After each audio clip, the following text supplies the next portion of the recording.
When sports anchors prepare for a studio show, they rely on a document called a rundown. The rundown is created by the show's producer, and it's basically a list of topics and stories in the order in which they'll be presented. Every page on the rundown has a title or a slug that indicates the content of the page. And when the anchors first come on camera, that page usually is slugged something very simple like welcome or on camera. It's like not very complicated, right? For whatever reason, when I was at ESPN, late 90s, early 2000s, almost every producer would slug that page, hi, hello, capital H, no commas, and they called it the hi, hello.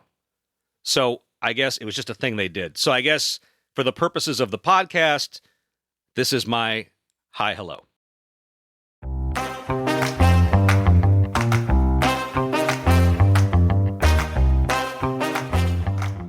My name is Whit Watson, and this is Media Credentials. I'm a sports announcer who's worked a lot of places. This podcast will peel back the layers of sports media and show you how the sausage gets made. Through interviews with industry pros and my own experience, you'll understand why you're seeing what you're seeing and who's responsible for it. Your media credentials have been approved.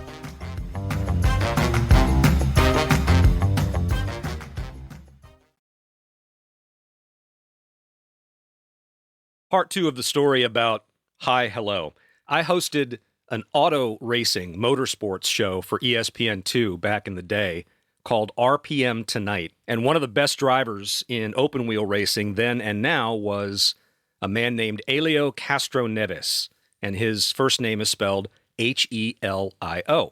He's won the Indy 500 4 times. One of our producers on the show, Benji Kays, has kind of a subversive sense of humor. And when he slugged the hi, hello, he slugged it hi, Helio. Great story, Whit. Yeah, there's a lot of those. Welcome to Media Credentials. If you're listening to this, pretty good chance that we know each other, and I asked you to listen to it, so thanks. If you have stumbled onto this via the podcast universe, rather than waste my time reading my entire resume, I will direct you for the first time, but not the last time, to my website, whitwatson.com, WHITWATSON.com. And while I have a moment right off the top, I want to give a shout out to the man that designed that website. His name is Kenny Mack, M-A-K. The company is called Indig Design, I-N-D-I-G design.ca. He's based in Edmonton. We worked on this website together via Zoom calls during the pandemic, and he makes me look a lot better than I really am. He's a genius, and if you have any needs for graphic design, website design, he's not paying me for this. I just think the guy does a great job. So Kenny, if you're listening, thank you, and a huge shout out to you. The short version, the TLDR version of the resume looks like this. I started as a student at Cornell University working for a radio station, a commercial station in Ithaca called WVBR-FM. Came back to my hometown of Orlando to work for the Magic in the NBA as an intern and then as an associate producer and a radio reporter. Then to ESPN in Bristol as a studio host. Back to Orlando with the Fox Sports regional networks, now Bally Sports, and that's another topic for a podcast, what's happening with Bally Sports right now. Then to Golf Channel, also here in Orlando. As a freelancer over that time, I worked for the SEC network in Charlotte. I've worked for Westwood One at the Masters and the PGA Championship, and PGA Tour Live most recently as part of their streaming broadcasts. April 29th, 2022, two things happened. I turned 51 years old, and that was my last day on staff at Golf Channel.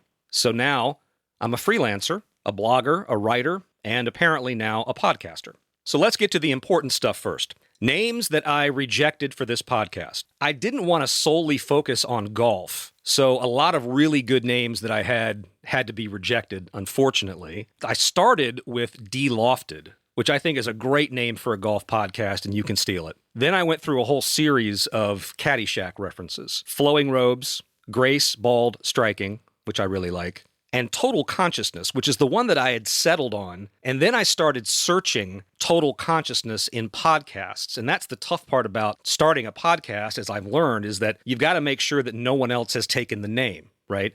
So when you search Total Consciousness in podcasts, the name is not taken, but it directs you to meditation and mindfulness guru podcasts. And I thought, yeah, that's not exactly the demo that I'm looking for here. So I had to come up with something else. Thus, we have media credentials. As mentioned, the idea behind the podcast is to pull back the curtain and explain as much as I know about the processes behind producing and delivering live sports events and studio shows. To do that, I'm going to tell a few stories. I've got a lot of them, but I'm also going to hit up a lot of friends and colleagues to bring in as guests, people that you probably have never heard of, but play very important roles behind the scenes to deliver the content that you enjoy. And in fact, if you're listening to this and you have my number in your phone, expect a phone call from me. And if I don't know you, I do want to hear your feedback, suggestions, and comments. This is a pilot episode. It's a hi helio. So I'm not going to get too deep into the woods this time around, but I do want to get to some frequently asked questions. Many of these are geared towards golf, but that's not the only thing I'm going to cover here. So, question I get a lot. Do you have any Tiger Woods stories? I have a couple. 2011 Fries.com Open in California, an event on the PGA Tour that no longer exists. If you're a golf person, you probably know that reference immediately. That was the tournament at which some idiot fan threw a hot dog at Tiger during play. You can Google it. You can find it on YouTube. And he was summarily escorted off the property. So guess who the Golf Channel reporter on the ground was that week? Yeah. So I have to go interview Tiger after his round after some idiot threw a hot dog at him. And there was a PGA Tour media official standing by as we were getting ready for the interview, and he told me in no uncertain terms, do not ask him about the hot dog. Okay. So we're getting ready to do the interview, and Tiger's tired, and he just finished his round, and we're waiting for the camera to get set up, and I just ask him, hey, how you doing? How you feeling? And he says, I swear to God this is true. He says, well, right now I'm kind of hungry. Now, if I was smart, I would have said, can I get you a hot dog? But I'm not that bright, not that quick. The second Tiger story, and the better one, is the 2019 Masters. And this really deserves its own podcast because I can't do it justice in a few minutes. I was there with Westwood One, and my job at the Masters for 9 years with Westwood One was to get player interviews. Now, you do that on Tuesday when all the players have their press conference. You get interviews with them before or after their press conference, and those interviews are dropped into the broadcast over the next 4 days. I was also responsible for getting interviews with players, the leaders, after each round. But the single most important thing that I had to do, the reason why I was there, was to interview the winner on Sunday. You've all watched the Masters over the years. When the final putt drops, there is a very tightly scripted and complicated procession that begins for the champion.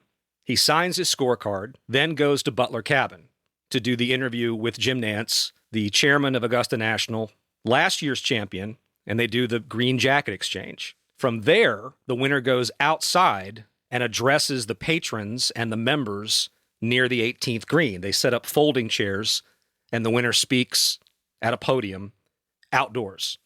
Then the player goes into the media center and does a general press conference for the global media that are gathered and runs through his entire round. Then there are individual interviews with the winner in a VO booth, a small studio in the press building, with ESPN. They cover the first 2 rounds. Golf Channel does a one-on-one. Usually Todd Lewis, my friend Todd, does a great job with that. If the winner is an international player, generally they'll allow a media outlet from that country to do a one-on-one. So Sergio did it with a Spanish language broadcaster. Hideki did it with a Japanese broadcaster. And somewhere in the mix of all this, I have to get an interview with the winner. And it's only about 90 seconds. I mean, it's real short. It's like 3 questions. But at that point in the day, the player has won the Masters, done this entire round of interviews.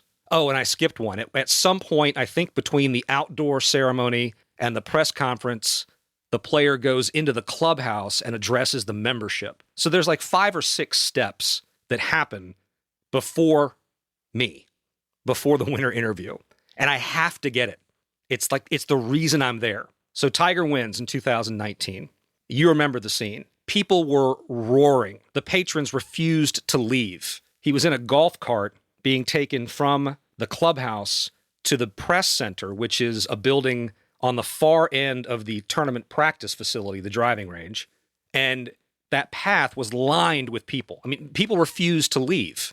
The staff at Augusta National, the cooks, the servers, the maintenance crew filled a second-level balcony at the press center just to catch a glimpse of him. It was history, and everybody knew it. Somehow, in this mess, I have to get an interview. So he's all done with all of those obligations.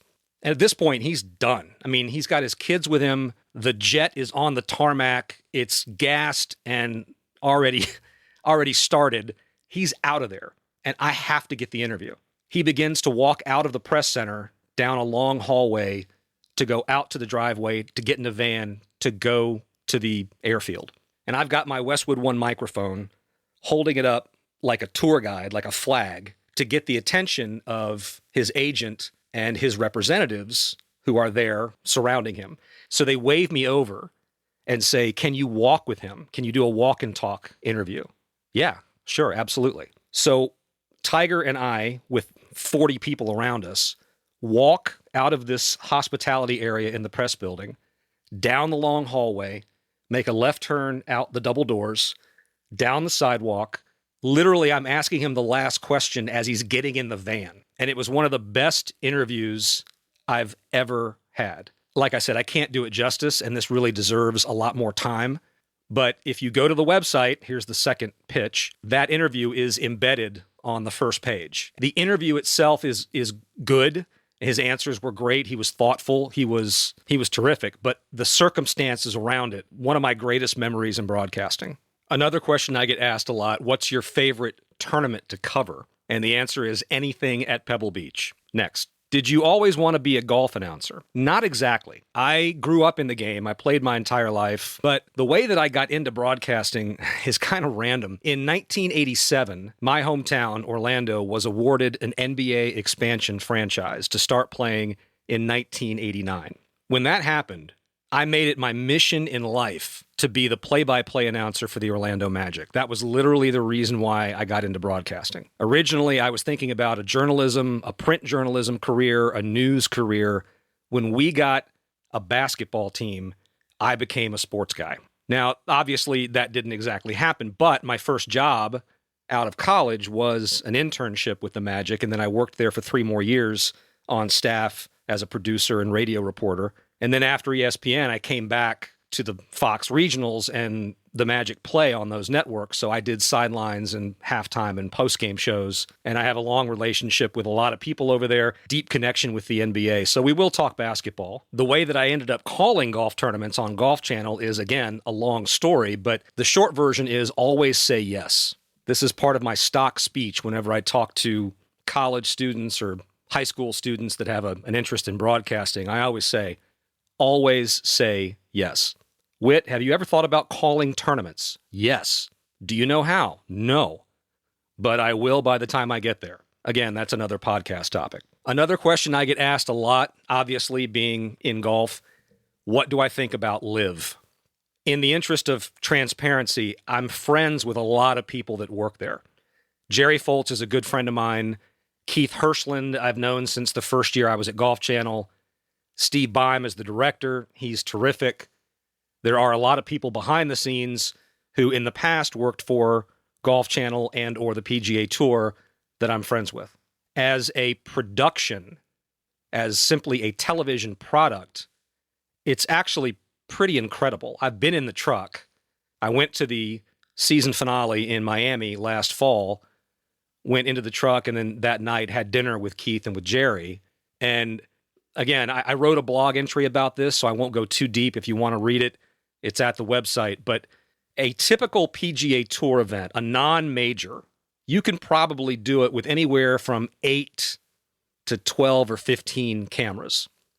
There are hard cameras, which are fixed in one position on a tower at the green. There are handheld cameras. You see the guys out in the fairway lining up behind the player when he's hitting a shot. The LIV Golf television production uses 70 cameras. As a production, I really admire it. And furthermore, LIV has created jobs for a lot of people in the industry. and they do take good care of their people.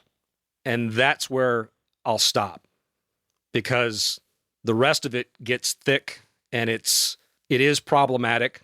I understand that, but it's good for the industry in that it employs a lot more people, and it's good for golf in that it's competition, and it's something that spurred the PGA Tour to make changes, and those have been well documented, that benefit the PGA Tour's players, at least the elite players. And even then, that gets complicated, doesn't it? So I'll leave it at this. I like the broadcast. It's innovative. It's disruptive. It's supposed to be. That's the idea. I like the pylon down the left side, which is necessary when everybody is on the golf course all at once and everybody starts at the same time and not everybody finishes at 18. It's an innovative way to convey what is admittedly a confusing scoring system, because you've got individual play and team play going on at the same time. Technically, it's pretty amazing what they do. And as I wrote in the blog, obviously the funding is the problem. The source is the problem. And that's not going to change. The last frequently asked question, the note cards. I do my preparation for tournaments by hand on blank note cards with Sharpies in a color coding scheme that makes sense only to me. And I do get asked about it because I post pictures of them on social media before tournaments, and it kind of became a thing. Golf.com did an article about it a couple of years ago. They're featured prominently on the website, which I keep relentlessly pitching. Sorry. How did that start? When I was moved from studio to tournaments at Golf Channel, there wasn't any kind of orientation or education about how to prepare for tournaments. It was just, we'd like you to start calling live golf. So I actually went to Kelly Tillman, who was calling PGA Tour golf for Golf Channel at the time, and said, how do you get ready? What do you do? And she showed me a spreadsheet that she got from Mike Tirico that had bullet points. Where are we? Name of the event, just little details about the tournament that you could quickly refer to. And I looked at it and thought, well, that's pretty cool. To me, I remember things better if I write them down. I'm sure a lot of you are the same way. So I basically just made it up. I just started writing, and over time refined the process so that I have a quick reference in front of me when there's a slow moment during the tournament. Now, Golf Channel has an exceptional research department, and they do provide tournament notes and player bios before you go out. But I needed something that I could look at quickly. To me, it's kind of like the old story about, I think it was Red Barber, the legendary Hall of Fame baseball play-by-play announcer, who would set an egg timer up on the desk so that every minute or 2 minutes, he would be reminded to give the score. To me, the cards are the egg timer. It's a reminder to keep reinforcing key points about the event, because you have to believe that not everybody has been watching it from the beginning. So you need to kind of reset every few minutes because people are jumping in and jumping out of the broadcast. It's become kind of a fun thing, and I really enjoy doing it. It takes me the better part of maybe a half a day to get all that stuff on paper, and I do save them. Someday I'm going to do something with them. I might, I don't know, wallpaper my garage.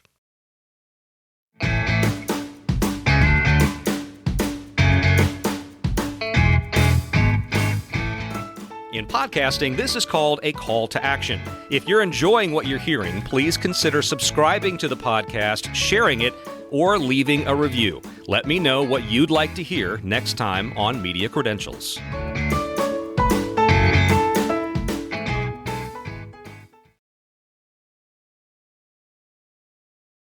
A final point before we go.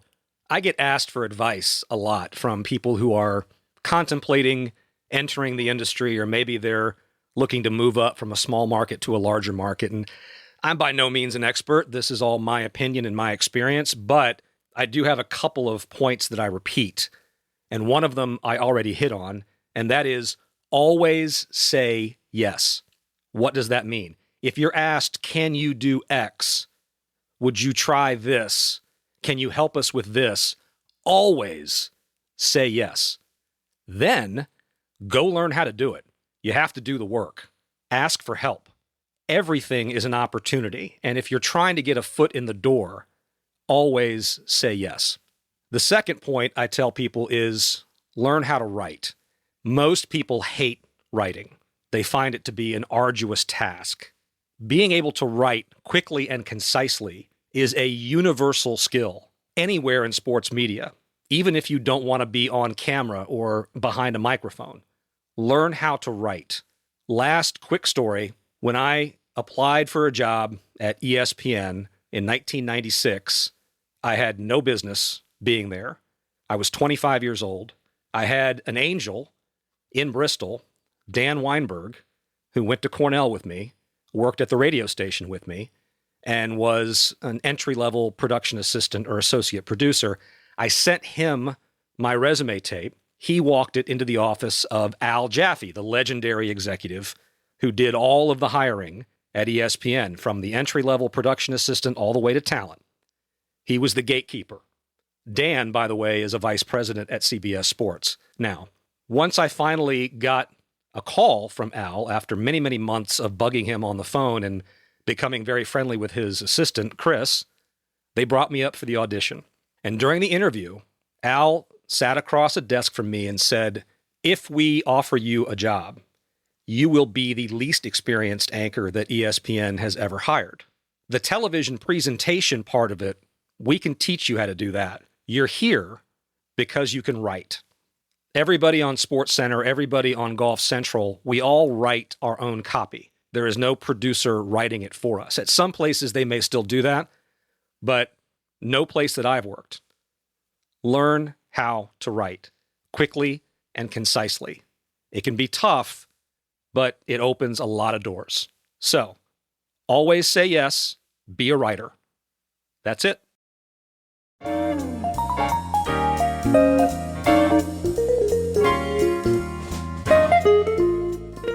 Thanks again for listening to Media Credentials. For examples of my work, including video and audio clips, a blog, and my contact page, check out whitwatson.com.